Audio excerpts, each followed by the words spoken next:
Hey guys, what's up? MakeIt321 back again, and this, of course, is the JVC XI system that I bought yesterday at Goodwill.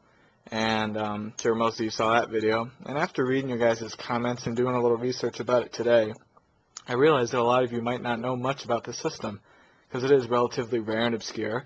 Didn't sell well, so what I figured I'd do today is give you guys a little kind of Gamester 81 overview of the history and take a little more particular look at the system, since I sort of rushed through it yesterday.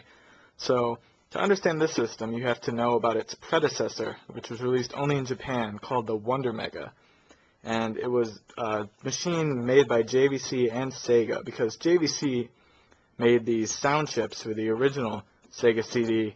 So what they did, they both wanted to make kind of a combination system of a Genesis and a Sega CD. So what JVC did, they made that Wonder Mega in 1992. It was released in Japan for the equivalent of about 620 US dollars. And they justified that price because it had enhanced music quality for the CD. They didn't increase anything on the cartridge games, but for the CD games and music and stuff like that, they had an increased range for the music, a dynamic range. They boosted the bass, so I mean, JVC made specific sound chips for this system that were better quality than what was in the Sega CD. So you got better audio quality out of the system. You got better video output because it included an SVHS output, which is kind of similar to S-Video. So you got better looking games, you got better sounding games. It had karaoke capabilities. It could play CDG media, which karaoke obviously is really popular in Japan, so that was kind of a selling point for that. It had 2 microphone jacks in the front, so you could do that, buy karaoke CDs, so it was a game player, a music player, and a karaoke machine. It had MIDI, M-I-D-I output, because it had optional, a keyboard accessory and software, so you could make music on the system and, import it to your computer or whatever as a MIDI file. So that was kind of another selling point. So it was really, complex system.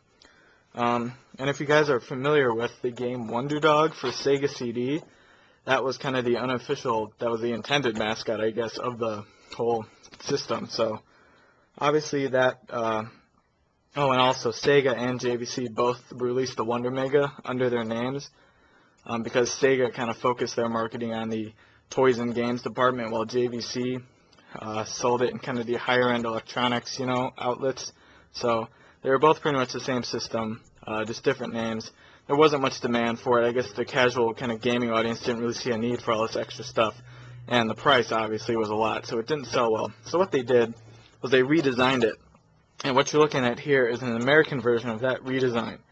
The Wonder Mega 2 was released in 1993 in Japan, and the XI, which is the American version, was released about 1 year later, in 1994, in the U.S., and it sold for about $500 U.S., so it was $100 cheaper. And in order to cut costs, they took away the MIDI output, they took away the SVHS output, and they changed the CD. Originally, the original model was a front-loading tray, so this one they changed it to the kind of pop-top like the Model 2 Sega CD. In Japan, the Wonder Mega 2 had wireless controllers, so on the Japanese version, this kind of front panel was a infrared sensor. They unfortunately didn't do that in the U.S. That would have been kind of cool, but so the Japanese version had wireless and the U.S. did not. So this system, while cheaper, still really couldn't compete in the market. It was still more expensive than a Sega CD and Genesis separately, and not to mention Sega also released a different combination system, the CDX, which if you've ever seen it, is probably about the size of just this portion right here. It looks like an old school Walkman CD player. They released that in 1994, and it was cheaper, more compact. So I mean, this thing really got kind of, left in the dust, and no one really saw a reason to get this.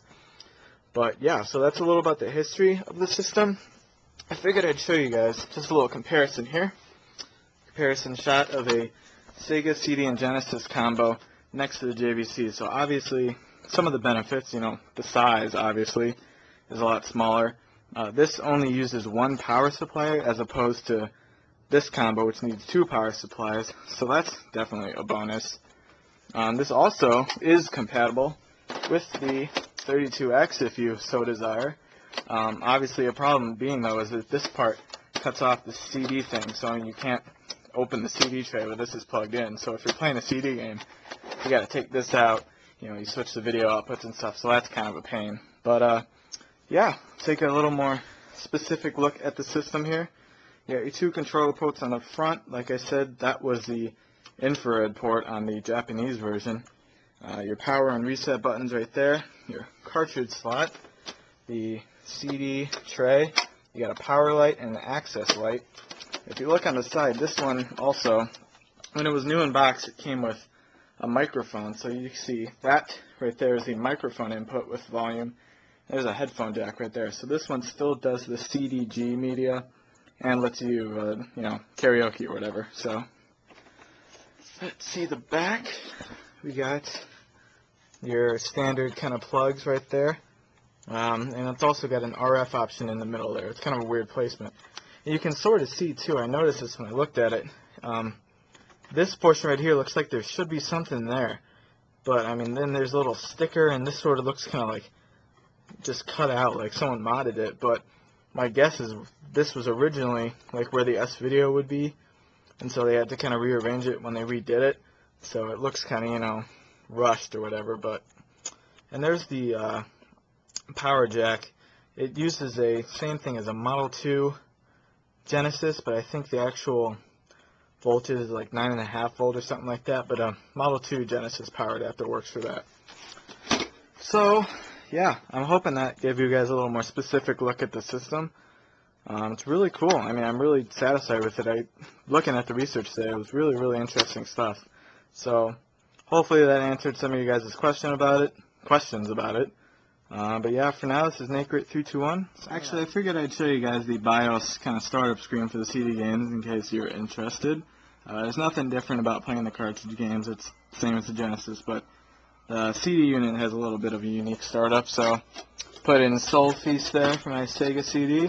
Close the tray, turn on the power, and just has a, yeah. And also, when you start up something, I don't remember the Sega CD doing this, but it gives you the option of just listening to the music files on the game, or just, launching into the game right away. So if you pick music, you can hear the tracks from the game. Got a little different of a interface than the Sega CD music player too. So yeah, we'll go ahead and select game. And it just loads up like any other Sega CD game. So yeah, this is NateGrit321, signing out.